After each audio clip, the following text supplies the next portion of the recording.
وَلِلَّهِ مَا فِي السَّمَاوَاتِ وَمَا فِي الْأَرْضِ وَكَانَ اللَّهُ بِكُلِّ شَيْءٍ مُحِيطًا وَيَسْتَفْتُونَكَ فِي النِّسَاءِ قُلِ اللَّهُ يُفْتِيكُمْ فِيهِنَّ وَمَا يُتْلَى عَلَيْكُمْ فِي الْكِتَابِ فِي يَتَامَى النِّسَاءِ اللَّاتِي لَا تُؤْتُونَهُنَّ مَا كُتِبَ لَهُنَّ وَتَرْغَبُونَ أَن تَنكِحُوهُنَّ وَالْمُسْتَضْعَفِينَ مِنَ الْوِلْدَانِ وَأَن تَقُومُوا لِلْيَتَامَى بِالْقِسْطِ وَمَا تَفْعَلُوا مِنْ خَيْرٍ فَإِنَّ اللَّهَ كَانَ بِهِ عَلِيمًا وَإِنِ امْرَأَةٌ خَافَتْ مِنْ بَعْلِهَا نُشُوزًا أَوْ إِعْرَاضًا فَلَا جُنَاحَ عَلَيْهِمَا أَنْ يُصْلِحَا بَيْنَهُمَا صُلْحًا وَالصُّلْحُ خَيْرٌ وَأُحْضِرَتِ الْأَنْفُسُ الشُّحَّ وَإِنْ تُحْسِنُوا وَتَتَّقُوا فَإِنَّ اللَّهَ كَانَ بِمَا تَعْمَلُونَ خَبِيرًا وَلَنْ تَسْتَطِيعُوا أَنْ تَعْدِلُوا بَيْنَ النِّسَاءِ وَلَوْ حَرَصْتُمْ فَلَا تَمِيلُوا كُلَّ الْمَيْلِ فَتَذَرُوهَا كَالْمُعَلَّقَةِ وَإِنْ تُصْلِحُوا وَتَتَّقُوا فَإِنَّ اللَّهَ كَانَ غَفُورًا رَحِيمًا وَإِنْ يَتَفَرَّقَا يُغْنِ اللَّهُ كُلًّا مِّن سَعَتِهِ وَكَانَ اللَّهُ وَاسِعًا حَكِيمًا صدق اللہ العظیم۔ وَلِلَّهِ مَا فِي السَّمَاوَاتِ وَمَا فِي الْأَرْضِ، اور اللہ کے لیے ہے جو کچھ آسمانوں میں ہے اور جو کچھ زمین میں ہے۔ وَكَانَ اللَّهُ بِكُلِّ شَيْءٍ مُحِيطًا، اور اللہ تعالیٰ ہر چیز کو گھیرے میں لینے والا، احاطے میں گھیرے میں لینے والا ہے۔ وَيَسْتَفْتُونَكَ فِي النِّسَاءِ، اور فتویٰ پوچھتے ہیں آپ سے عورتوں کے بارے میں۔ قل، آپ فرمائیے، اللہ یفتیکم فیہن، اللہ فتویٰ دیتا ہے تمہیں ان کے بارے میں۔ عرب عورتوں اور یتیم بچوں کے ساتھ جو سلوک کرتے تھے، نہ میراث میں حصہ، نہ اپنی شادی کے معاملہ میں کچھ اختیار، اور شادی کرنے کے بعد ان کے حقوق سے سراسر تجاہل وغیرہ، اور اسلام نے اس صورتحال میں جو اصلاحات کی ان کا ذکر اس صورت کی ابتدا میں ہو چکا ہے۔ انہی کے متعلق لوگ طرح طرح کے سوال کرتے، اب مزید انہیں تاکید کی جا رہی ہے کہ جو تمہیں اللہ تعالیٰ کی طرف سے حکم ملا ہے اس کی بلا چوں چرا تعمیل کرو، اور ان کے جو حقوق مقرر کیے گئے ہیں ان کی ادائیگی میں سستی نہ کرو۔ وما یتلی علیکم، اور وہ آیتیں جو پڑھی جاتی ہیں تم پر، فی الکتاب، اس کتاب قرآن مجید میں، فی یتامی النساء اللاتی لا تؤتونہن، ان میں احکام ہیں ان یتیم بچوں کے متعلق جنہیں تم نہیں دیتے ہو، جو حق مقرر کیا گیا ہے ان کے لیے۔ وترغبون، اور خواہش کرتے ہو، ان تنکحوہن، کہ نکاح کر لو ان کے ساتھ ان کا مال دبوچنے کے لیے۔ والمستضعفین، اور قرآن میں احکام ہیں کمزور بچوں کے متعلق، من الولدان، بچوں کے متعلق۔ وَأَن تَقُومُوا لِلْيَتَامَى بِالْقِسْطِ، اور وہ یہ کہ قائم رہو یتیموں کے معاملہ میں انصاف پر۔ وَمَا تَفْعَلُوا مِنْ خَيْرٍ فَإِنَّ اللَّهَ كَانَ بِهِ عَلِيمًا، اور جو کرو گے بھلائی کے کاموں سے تو یقیناً اللہ تعالیٰ اس کو خوب جاننے والا ہے۔ حضرت عائشہ صدیقہ رضی اللہ تعالیٰ عنہ سے مروی ہے کہ زمانہ جاہلیت میں اگر کوئی بچی یتیم رہ جاتی، ذرا اس پہ توجہ چاہوں گا، یتیم رہ جاتی تو اگر وہ صاحب حسن و مال ہوتی، یعنی خوبصورت بھی ہوتی اور مالدار بھی ہوتی، تو اس کا ولی اس کے ساتھ خود نکاح کر لیتا۔ اس کا جو ولی ہوتا اس کے ساتھ خود نکاح کر لیتا، لیکن اس کی حقوق کی ادائیگی کا خیال نہ کرتا، مال بھی دبوچ لیتا سارا اس کا، اور وہ بیوی بھی اس کی ہو جاتی، اور اس کے حقوق کا خیال۔ اگر وہ صاحب مال تو ہوتی، مالدار تو ہوتی، لیکن قبول صورت نہ ہوتی، یعنی اس کی صورت جو ہے وہ اتنی اچھی نہ ہوتی، تو پھر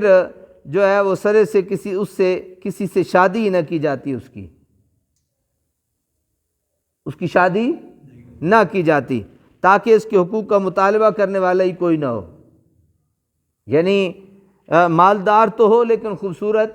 نہ ہو، نہ خود شادی کی جاتی کیونکہ بدصورت ہے، اور نہ اس کی شادی کسی اور سے کی جاتی کہ تاکہ یہ مال کہیں اور نہ چلا جائے۔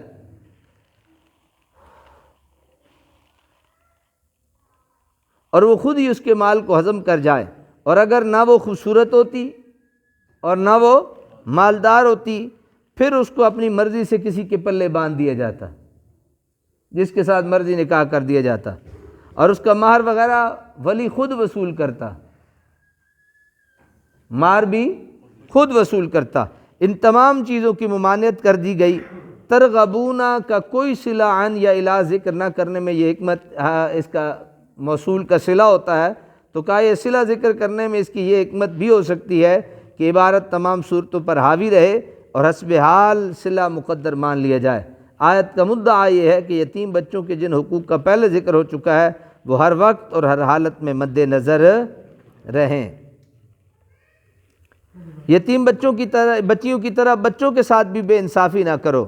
ان کو ضعیف و کمزور سمجھ کر ان کے اموال غصب نہ کرو اور ان کے حقوق تلف مت کرو، وہ بیچارے تو تمہارے مظالم پر صدائے احتجاج بلند کرنے سے بھی قاصر ہیں، لیکن ان کا خدا تو قادر و توانا ہے، اس کی گرفت اور عذاب سے تمہیں کون بچائے گا۔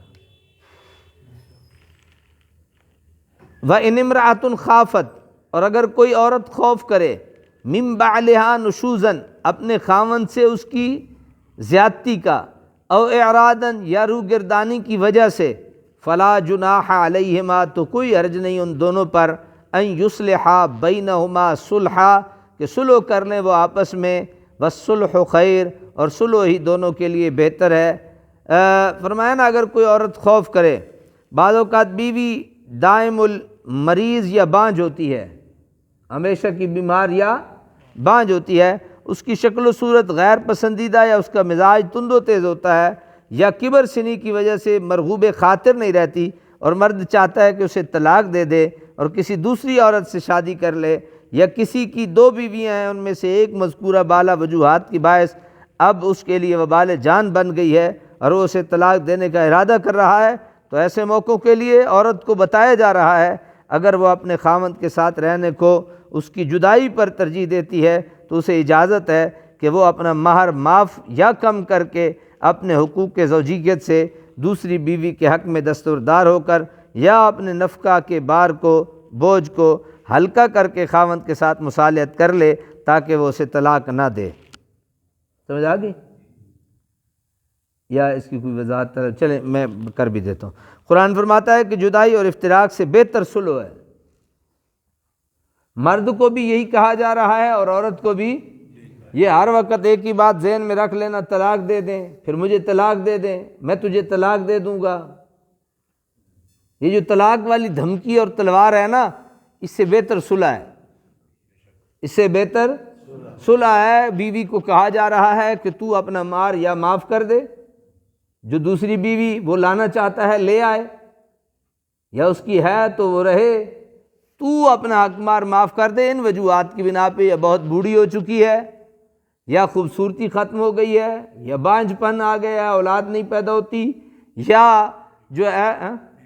دائم المریض ہے، ہمیشہ کی اس کی بیماری کوئی آ گئی ہے اس پہ، تو ان وجوہات کی بنا پہ وہ اپنے حق سے دستبردار ہو جائے اور وہ دوسرے کو اپنا حق عورت کو دے دے تاکہ ان کے درمیان کیا رہے؟ صلح رہے۔ عمومی طور پہ عورتوں کی عادت ہوتی ہے، وہ کہتے ہیں ٹھیک ہے تو نے دوسری شادی کرنی ہے کر لے، ہم تو نہیں رہیں گے۔ اللہ تعالیٰ کہتا ہے والصلح خیر، جدائی سے بہتر جو ہے نا صلح ہے، کہ تم کس سے رہو؟ صلح جوئی سے رہو۔ وَأُحْضِرَتِ الْأَنفُسُ الشُّحَّ، اور موجود رکھا گیا ہے نفسوں میں بخل، موجود رکھا گیا ہے نفسوں میں کیا؟ بخل۔ وَإِن تُحْسِنُوا وَتَتَّقُوا، اگر تم احسان کرو اور متقی بنو، فَإِنَّ اللَّهَ كَانَ بِمَا تَعْمَلُونَ خَبِيرًا، جو کچھ تم کر رہے ہو اللہ تعالیٰ اس سے اچھی طرح باخبر ہے۔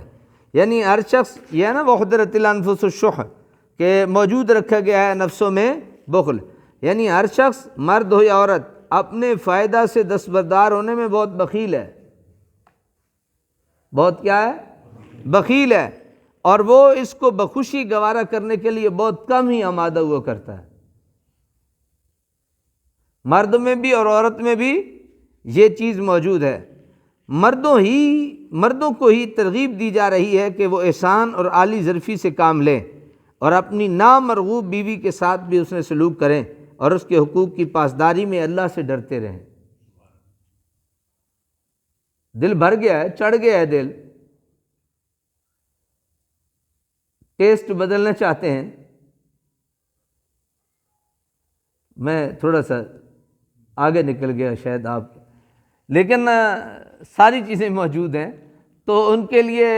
صلح پھر بھی اچھی ہے۔ اس کو والصلح خیر کے لفظ سے کہا گیا ہے کہ ان کا جو حق ہے وہ انہیں ضرور دیتے رہیں۔ وَلَن تَسْتَطِيعُوا أَن تَعْدِلُوا بَيْنَ النِّسَاءِ، اور تم ہرگز طاقت نہیں رکھتے کہ پورا انصاف کرو اپنی بیویوں کے درمیان، وَلَوْ حَرَصْتُمْ، اگرچہ تم اس کے بڑے خواہش مند بھی ہو، یعنی تم چاہتے ہو کہ انصاف کرو لیکن ہرگز تم طاقت نہیں رکھتے۔ جب بیویاں ایک سے زائد ہوں تو ہر حیثیت سے آپس میں مساوی نہیں ہوا کرتی، شکل و صورت، صحت و بیماری، خوش خلقی اور بد خلقی، کئی قسم کا باہمی تفاوت پایا جاتا ہے جن کی وجہ سے دلی محبت و انس یکساں نہیں ہوتا۔ اس فطری چیز کا اعتراف کرتے ہوئے جو انسان کے بس سے باہر ہے اسے حکم دیا گیا کہ ایسا نہ کرے کہ ایک بیوی میں ہی کھو کر رہ جائے اور دوسری کے تمام حقوق نظر انداز کر دے اور اسے معلق بنا کر رکھ دے، بلکہ اس کی باری کے دن اور نفقہ وغیرہ میں مساوات ملحوظ رکھے، کیونکہ اگر دل کا میلان تمہارے اختیار میں نہیں تو یہ امور تو تمہارے اختیار میں ہے۔ 100 روپے اس کو دیتے ہو تو اس کو بھی دے دو، 10,000 کا راشن اسے ڈلوا کے دیتے ہو تو اس کو بھی دو۔ پنگا لیے جو ہے، کس نے کہا تھا دوسری شادی کرنے کا؟ ایک ہی پہ گزارا کرتے، تو 2 کیے ہیں تو پھر خیال تو رکھنا پڑے گا، دل مانے یا نہ مانے۔ وَإِن تُصْلِحُوا فَلَا تَمِيلُوا كُلَّ الْمَيْلِ، تو یہ نہ کرو کہ جھک جاؤ ایک بیوی کی طرف بالکل، فَتَذَرُوهَا كَالْمُعَلَّقَةِ، اور چھوڑ دو دوسری کو جیسے وہ درمیان میں لٹک رہی ہو۔ وَإِن تُصْلِحُوا وَتَتَّقُوا، اگر تم درست کر لو اپنا رویہ اور پرہیزگار بن جاؤ، فَإِنَّ اللَّهَ كَانَ غَفُورًا رَحِيمًا، تو بے شک اللہ تعالیٰ غفور الرحیم ہے۔ وَإِن يَتَفَرَّقَا يُغْنِ اللَّهُ كُلًّا مِّن سَعَتِهِ، اگر دونوں میاں بیوی جدا ہو جائیں تو یغنی اللہ کل من سعتہ، تو غنی کر دے گا اللہ تعالیٰ دونوں کو اپنی وسیع بخشش سے۔ وکان اللہ واسعا حکیما، اور اللہ تعالیٰ وسیع بخشش والا اور حکمت والا ہے۔ اگر صلح کی ہر تدبیر ناکام ثابت ہو اور طلاق ناگزیر ہو جائے تو پھر زیادہ غمگین ہونے کی کوئی بات نہیں، اللہ تعالیٰ بہت کریم ہے، وہ ایسی صورت پیدا کر دے گا جس میں دونوں کی طمانینت اور خوشحالی کا سما مہیا ہوگا۔ خاوند کو ایسی بیوی دے دے گا جو اس کے لیے قرۃ العین ہوگی، اور اس مطلقہ عورت کو ایسا خاوند عطا فرمائے گا جو اس سے محبت کرے گا اور اس کے آرام کا خیال رکھے گا۔